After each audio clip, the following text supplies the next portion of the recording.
This Memorial Day weekend, Americans will gather on lawns and porches, fire up the grill, and enjoy the company of family, friends, and neighbors. But this is not only a time for celebration. It's also a time to reflect on what this holiday is all about, to pay tribute to our fallen heroes, and to remember the servicemen and women who cannot be with us this year because they are standing post far from home, in Iraq, Afghanistan, and around the world. On Friday, I traveled to Annapolis, where I spoke at the commencement of the United States Naval Academy. It was an honor to address some of America's newest sailors and Marines as their commander-in-chief. Looking out at all of those young men and women, I was reminded of the extraordinary service that they are rendering to our country. And I was reminded, too, of all the sacrifices that their parents, siblings, and loved ones make each day on their behalf and on our behalf. Our fighting men and women and the military families who love them embody what's best in America. And we have a responsibility to serve all of them as well as they have served us. And yet, all too often in recent years and decades, we as a nation have failed to live up to that responsibility. We failed to give them the support they need or pay them the respect they deserve. That's a betrayal of the sacred trust that America has with all who wear and all who have worn the proud uniform of our country. And that is a sacred trust I am committed to keeping as President of the United States.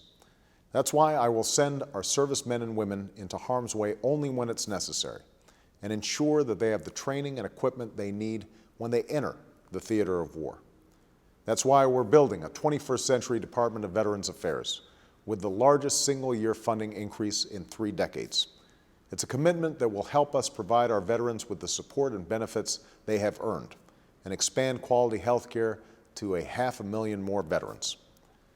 That's why this week I signed a bill that will eliminate some of the waste and inefficiency in our defense projects, reform that will better protect our nation, better protect our troops, and save taxpayers tens of billions of dollars. And that's why we're laying a new foundation for our economy, so that when our troops return home and take off the uniform, they can find a good job, provide for their families, and earn a college degree on a post-9/11 GI Bill that will offer them the same opportunity to live out their dreams that was afforded our greatest generation. These are some of the ways we can, must, and will honor the service of our troops and the sacrifices of their families. But we must also do our part, not only as a nation, but as individuals, for those Americans who are bearing the burden of wars being fought on our behalf. That can mean sending a letter or a care package to our troops overseas. It can mean volunteering at a clinic where a wounded warrior is being treated, or bringing supplies to a homeless veterans center. Or it can mean something as simple as saying thank you to a veteran you pass on the street. That's what Memorial Day is all about. It's about doing all we can to repay the debt we owe to those men and women who have answered our nation's call by fighting under its flag. It's about recognizing that we, as a people, did not get here by accident or good fortune alone.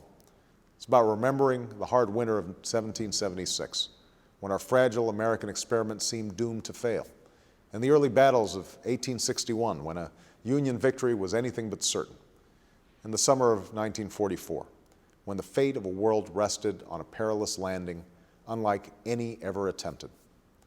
It's about remembering each and every one of those moments when our survival as a nation came down not simply to the wisdom of our leaders or the resilience of our people, but to the courage and valor of our fighting men and women. For it's only by remembering these moments that we can truly appreciate a simple lesson of American life, that what makes all we are and all we aspire to be possible are the sacrifices of an unbroken line of Americans that stretches back to our nation's founding. That's the meaning of this holiday. That's a truth at the heart of our history. And that is a lesson I hope all Americans will carry with them this Memorial Day weekend and beyond.